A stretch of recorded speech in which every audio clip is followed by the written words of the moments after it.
बिस्मिल्लाहिर्रहमानिर्रहीम। अस्सलाम वालेकुम वरहमतुल्लाह सामीन और नाज़रीन।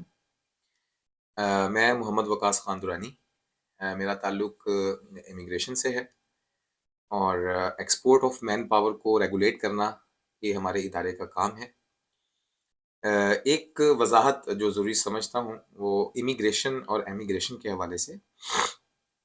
इमिग्रेशन जो है वो इम्पोर्ट ऑफ मैन पावर है, और emigration deals with the export of the man power. मतलब क्या है? मतलब ये है कि कोई भी शख्स अगर फॉरेन नेशनल यानी अमेरिकन नेशनल या कैनेडियन नेशनल या किसी भी दूसरे मुल्क का अगर मेरे पाकिस्तान में आएगा, तो पाकिस्तानी कवानीन के एतबार से या वर्ल्ड कवानीन के एतबार से वो इमिग्रांट कहलाएगा। और इस प्रोसेस को हम इमिग्रेशन कहते हैं। पाकिस्तान से कोई भी बंदा जो पाकिस्तान से बाहर जाएगा, पाकिस्तानी नेशनल पाकिस्तान से बाहर जाएगा, इस प्रोसेस को एमिग्रेशन कहते हैं और उस शख्स को एमिग्रांट कहते हैं, आईएलओ के तहत, इंटरनेशनल लेबर ऑर्गेनाइजेशन के तहत। तो उर्फ़ आम में इस चीज़ का इतलाक़ स्पेशली उन लोगों पे होता है जो पाकिस्तान से बाहर, पाकिस्तान में के रिहायशी होते हैं और पाकिस्तान से बाहर अपनी कमाई वगैरह के लिए जाते हैं, वर्क वीज़े पे जाते हैं, किसी काम के सिलसिले में जाते हैं। उसे एमिग्रेशन कहते हैं और इस सारे प्रोसेस को रेगुलेट करना, ये मेरे इदारे का काम है। तो इस हवाले से आज हमारी पहली एपिसोड है। इसमें हम थोड़ा जनरल चीज़ों के बारे में डिस्कशन करेंगे और वक़्तन-फ़वक़्तन मुख्तलिफ़ एपिसोड्स में आप हमारे साथ रहेंगे, जिसमें हम बहुत सारे चीज़ों को कवर करेंगे। बहुत सारे मसाइल जो एमिग्रेशन के हवाले से लोगों को फ़ेस करने पड़ते हैं। यहाँ से लोग ज़्यादातर तो हमारा जो बल्क जाता है पाकिस्तान से, वो गल्फ़ कंट्रीज़ में जाता है और रिमेनिंग पीपल जो हैं वो यूरोपीय कंट्रीज़ की तरफ रुख करते हैं अपना। पाकिस्तान की अगर एमिग्रेशन प्रोसेस की बात करें, तो 76% जो पॉपुलेशन है पाकिस्तान की जो एमिग्रेंट है, वो गल्फ़ कंट्रीज़ में जाती है और गल्फ़ कंट्रीज़ में भी अगर मैं स्पेसिफ़िकली बात करूँ तो सऊदीया में जाती है। ये आपको काफ़ी अंदाज़ा होगा। तकरीबन हमारे हर मोहल्ले में, हर गली में कोई ना कोई एक शख्स ऐसा ज़रूर होता है, जो कमाई के सिलसिले में घर से बाहर सऊदीया गया होता है। सऊदीया हमारा एक बहुत कोलिशन पार्टनर है इस हवाले से और मैं समझता हूँ, मैं कहता हूँ बड़े बरमला तरीके से ये कहूँगा कि सऊदीया जो है वो हमारा मोहसिन है इस हवाले से कि हमारे पाकिस्तानी जो मैन पावर है उनको अगर पाकिस्तान में कोई वसाइल और ज़राए नज़र नहीं आते कमाई के, तो वो सऊदीया जाना ही पसंद करते हैं। उसकी एक रुझान जो है हमारा मज़हबी रुझान भी है उसमें कि आदमी जो है वो उम्रा और हज वगैरह की सआदत भी हासिल कर लेता है। उसके साथ-साथ जो है वो अपनी फैमिली को सपोर्ट भी करता है। इससे 2 तरह के फ़ायदे हासिल होते हैं। ज़ाहिर बात है फैमिली को सब्सिडाइज़ करना होता है उस बंदे ने, फाइनेंशियली उसने सपोर्ट करना होता है अपनी फैमिली को। एक तो ये फ़ायदा जो है स्पेसिफ़िकली फैमिली को होता है और अगर मैं जेनेरिक में बात करूँ, जनरल बात करूँ, तो all over the Pakistan state को उसका ये फ़ायदा होता है कि स्टेट के ऊपर एक बंदे की रिस्पॉन्सिबिलिटी, उसको जॉब देने की, उसकी उस हवाले से जितनी भी रिस्पॉन्सिबिलिटीज़ हैं गवर्नमेंट की, वो उससे मुबर्रा हो जाती है। एक तो ये फ़ायदा स्टेट को होता है। दूसरा फ़ायदा स्टेट को मैन पावर के बाहर जाने से ये होता है कि जब वो पाकिस्तान में ज़र-ए-मुबादला भेजते हैं, ज़ाहिर बात है अपनी फैमिली को तो उन्होंने सपोर्ट करना है, तो अगर सऊदीया गया है तो रियाल भेजेगा, अगर दुबई वगैरह गया है, तो वहाँ से वो दिरहम भेजेगा। इसी तरह अगर यूरोपीय कंट्री में गया है तो वहाँ से वो वहाँ की करेंसी जो है यूरोज़ भेजेगा या अगर यूके में गया है तो वहाँ से पाउंड्स भेजेगा। तो उससे हमारी जो रेमिटेंसेस हैं हमारी इम्प्रूव होते हैं और हमारे ज़र-ए-मुबादला को हमारे ज़खायर जो हैं डॉलर के ज़खायर जो हैं उसमें इज़ाफ़ा होता है जिससे इकोनॉमी जो है हमारी मुस्तहकम होती है। चलें ये एक जनरल बात हो गई। अब हम रूट लेवल पे आते हैं कि मसाइल क्या देखने पड़ते हैं हमारे लोगों को जो पाकिस्तान से बाहर जाना चाहते हैं। क्योंकि हमने इस एपिसोड में भी बात करेंगे और आइंदा भी एपिसोड्स में इस पे मुख्तलिफ हवालों से बात करेंगे। सबसे बड़ी बात तो ये है कि सऊदीया के सिलसिले में लोग अपना वीज़ा खुद अरेंज करते हैं। जिसे आज़ाद वीज़ा भी कह दिया जाता है। गो कि अब आज़ाद वीज़े के हवाले से काफ़ी ज़्यादा रिस्ट्रिक्शंस आ गई हैं सऊदी गवर्नमेंट के हवाले से, क्योंकि आप जिस कैडर का वीज़ा लेंगे, आपको उसी कैडर में ही जॉब करनी है। पहले तो ये होता था कि साइक ख़ास का वीज़ा ले लिया जाता था। यानी वकाला और वीज़ा जो है वो आपका साइक ख़ास का निकलता था मिसाल के तौर पे, लेकिन आप वहाँ पे जाके कोई भी अपनी मर्ज़ी का चॉइस का काम कर सकते थे। लेकिन नए जो सऊदी रूल्स जो हैं लेबर के हवाले से आए हैं, उसमें उन्होंने इस पे कदगन लगा दी है कि आदमी जिस वीज़ा के अगेंस्ट जो है वो यहाँ पे आएगा, उसी वीज़ा पे उसको काम करना होगा और जो इकामे में मेंशन होगा, जो उसके वीज़ा पे मेंशन होगा। तो चलिए हम इसको थोड़ा-सा आज कवर करते हैं। सऊदीया के हवाले से वकाला ज़ाहिर बात है आप लोग जितने भी लोग जाते हैं वो अपने वकाला खुद अरेंज करते हैं, खुद मैनेज करते हैं बाहर से किसी दोस्त से, किसी जानने वाले से कहते हैं कि आपके लिए वो वीज़ा अरेंज करे। तो इसे हम जो है वो प्रोसेसिंग कहते हैं। इस प्रोसेस को इस सारे इस काम को हम प्रोसेसिंग कहते हैं अपनी ज़ुबान के अंदर गवर्नमेंट के हिसाब से।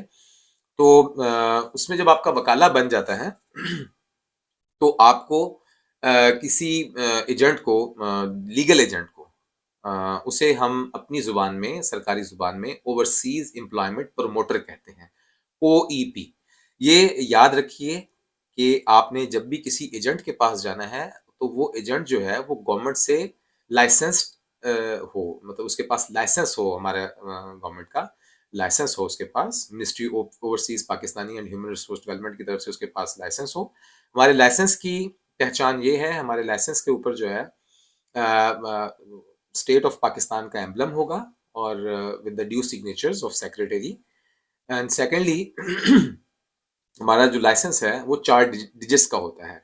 जैसे 1010 4 डिजिट्स हैं, उसके बाद एक स्लैश होगी और स्लैश के बाद जो है हमने पूरे मुल्क को 9 हिस्सों में तक़सीम किया हुआ है, 9 प्रोटेक्टर ऑफिसेज़ में तक़सीम किया हुआ है, तो उसका नाम होगा। जैसे फॉर एग्ज़ाम्पल अगर लाहौर है तो उसके स्लैश में एलएचआर होगा। इसी तरह अगर कराची है तो केएआर होगा। इसी तरह बाकी जितने भी शहर हैं, हमारे 9 ज़ोनल ऑफिसेज़ जो हैं वो पूरे पाकिस्तान में फ़ंक्शन कर रहे हैं। रावलपिंडी, लाहौर, कराची, सियालकोट, मुल्तान, कोयटा, डेरा गाज़ी खान और पेशावर, मालाकंड। यहाँ पे हमारा जो है वो प्रोसेसिंग हो रही है और गवर्नमेंट के प्रोटेक्टर ऑफिसेज़ हैं जहाँ पे जाके आप अपना वीज़ा जो है वो प्रोटेक्ट करवाते हैं। इस पे भी हम बात करेंगे इंशाल्लाह कि प्रोटेक्शन क्या होती है और आपको इसकी क्यों ज़रूरत है और अगर आप प्रोटेक्शन के बगैर यानी प्रोटेक्टर लगवाए बगैर आप इस मुल्क से फ्लाई करते हैं तो उससे आपको क्या प्रॉब्लम्स फेस करने पड़ सकते हैं, उसके क्या-क्या नुकसानात हो सकते हैं, इस पे भी हम इंशाल्लाह ताला अपनी आइंदा एपिसोड्स में बात करेंगे। फिलवक़्त मैं ये बात कर रहा था कि आपको जब आपने अपना वीज़ा प्रोसेस करवाना है, तो इस चीज़ को मेक श्योर कीजिए कि आप एक लाइसेंस्ड गवर्नमेंट लाइसेंस्ड पर्सन के पास जा रहे हैं, किसी सब एजेंट के पास, किसी अनऑथराइज़्ड पर्सन के पास नहीं जा रहे हैं। क्योंकि अनऑथराइज़्ड पर्सन जो है, वो आपको कहीं भी, किसी भी जगह पे डिच कर सकता है और अगर आपको डिच नहीं करेगा, तो एट लीस्ट वो आपसे ओवरचार्जिंग ज़रूर करेगा। ये तो आपको बहुत अच्छी तरह से अंदाज़ा है कि आपने कितनी मुश्किल से और कितने पैसे खर्च करके अपना वीज़ा जो है, वो अरेंज किया होता है। तो मैं नहीं समझता कि आपके पास इतने ज़्यादा पैसे होंगे कि आप एक अनऑथराइज़्ड पर्सन से लुट के आ जाएँ और उसको उसके ऊपर पैसे अपने लुटाइए।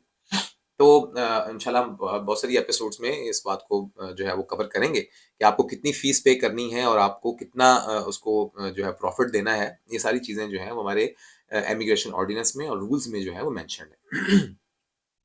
तो आप का जब वकाला आ जाता है वकाला बनने से पहले जब आपको वहाँ से गो अहेड मिल जाता है कि जी आपका वीज़ा ओके है, आप जो है वकाले के लिए किसी प्रमोटर का नंबर दीजिए, तो आप अपने इलाके में किसी भी ओवरसीज़ एम्प्लॉयमेंट प्रमोटर के पास जाइए, जो हमारा वैलिड और ऑथराइज़्ड पर्सन है, इस सारे प्रोसेसिंग के काम को चैनलाइज़ करने के लिए। आप उसके पास जाइए, उसका लाइसेंस देखिए और मैं आपको बताता चलूँ कि हमारी सरकारी फ़ीस जो है, वो 11,200 है।